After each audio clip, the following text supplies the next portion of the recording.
Belly room. I like that. 11 years I lived in LA. I noticed several things.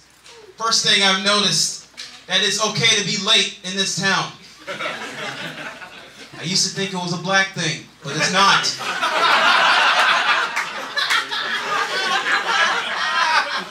Don't you hate it?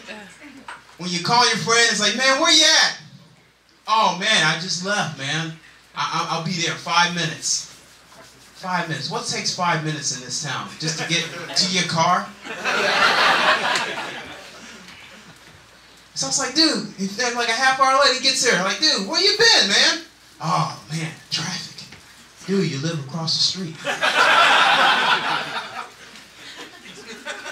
Another thing I learned in this town, my signal means absolutely nothing. If anything, it means speed up, driver. Now, we all driving, right? You can't help it. We all have that race mentality. You want to try and get over, that person speeds up. Even though it's this bottleneck traffic, we all have that mentality. I got to get there before you. Doesn't matter, we'll be late for work, but as long as I beat you. I was driving on the 405 in the slow lane. I got someone tailgating me. Saw a big SUV pulled up next to me. And, you know, no big surprise, LA, big SUVs. But the thing I noticed is the person driving it. It's a little midget. That's not the funny part, though. Yes, it is. He was about as big as a steering wheel. Right turn. Left turn. Backing up. Oh, shoot. He was looking mad, too, man. He was like this. What you looking at? You want to race? And you know, you see a midget, you see a handicapped person, you just like, you don't want to look, you just kind of, oh. Didn't see you. Yes, I did. Oh, man. Anyway, everybody's late. Even the movies start late. Don't you hate it? You rush, you get to the movie theater, and then they overindulge you with previews which last for about 40 minutes. I sit in the movie theater and I think, what did I come to see? Notwithstanding, they give away the whole movie, right? So you got it all figured out. And what are those seats on the far end for? Who sits there? I mean, you know, it's kind of reversed, because, you know, when you go to a Laker game, you think, oh man, I got great seats. I sit up front, that is great. Higher the price, closer to the court, right? Don't you think they should do that for movie theaters? Instead of gouging us, what is it, $14 for a movie? I think it's $15 for 3D, whatever. Don't you think it should be probably cheaper the closer you get, and more expensive the farther away you get, right? Don't you think? And you probably should get a refund if the movie is bad. I'd be rich. Oh man. But you know what?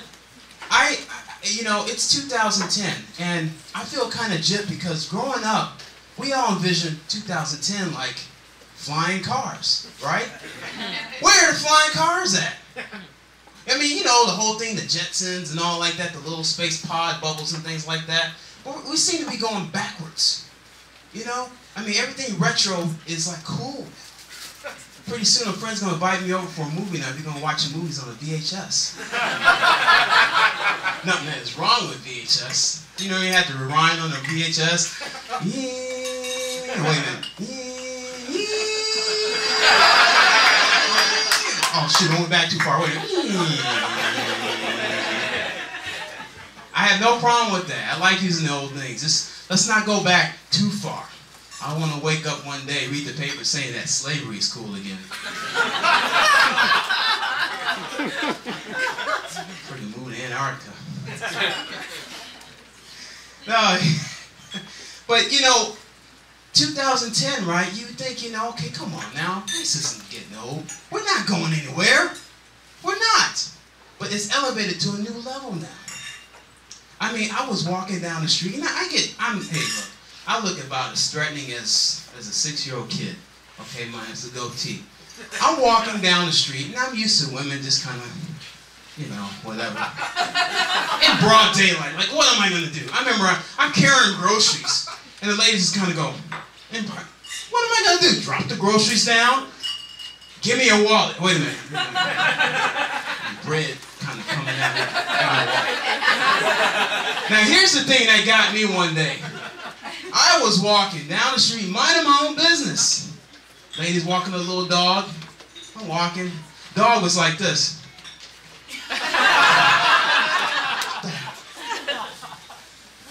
I mean, and then another incident. Okay, I'm like, okay, that's just one. Maybe the dog wanted to do something, whatever. I'm walking around the corner.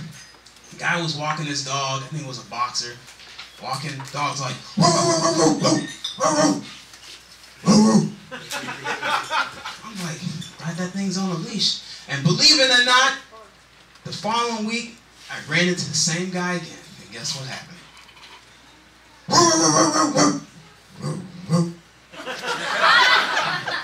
Now, I don't speak dog, but I got a pretty good idea. We fill in the blanks. Now, there was one night, though, I come back. I live in Santa Monica. I was walking down the street, and I saw a little raccoon. And I'm just like, wow, raccoon, that's pretty cool.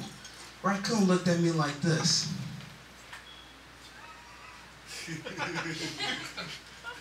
don't you go back to where you came? Why don't you go back to the woods? But you know what? There's a difference between blacks and white, obviously, of course, but there's some similarities. We just do things differently, okay? Now, hair among black people is a sacred thing. Just ask a black woman, don't touch your hair. That's right. Yeah, sister girl over there. They will sleep standing up. Not touch the hair. But see, white people can get away with the messy hair and everything. If I tried to do that, man, I'm on the street, someone be like, hey man, you want some trains, bro? It'll be alright. It'll be okay. Anyone see Iron Man 2? Yeah. Yeah, wow. I like the movie, man. I don't talk about it. But you know what? I noticed, why aren't there any black superheroes? I mean, really. Not the sidekicks. I mean some major superheroes, right? We need some superheroes. Of course, we got Iron Man, we got Superman, we got Spider-Man, we got Wonder Woman. We need some black superheroes. I mean, am I the only one that think about this? Come on, brother. I know you thought about it. So, I'm like, okay. I'm thinking, okay, if there was a black superhero, Batman's pretty cool. He's rich, he got some cool stuff and everything. If Batman was black, first of all, crime would not get done. He would be late to the scene. Car would be breaking down, probably be repossessed. Hi, this is the auto loan collection agency. We're kind of defaulting on your payment. He'd be late on the scene. Instead of Commissioner Gordon, it'd be Parole Officer Gordon. And his number one enemy would be? Bad credit. I'm Mark Stone. Thank you guys for being great.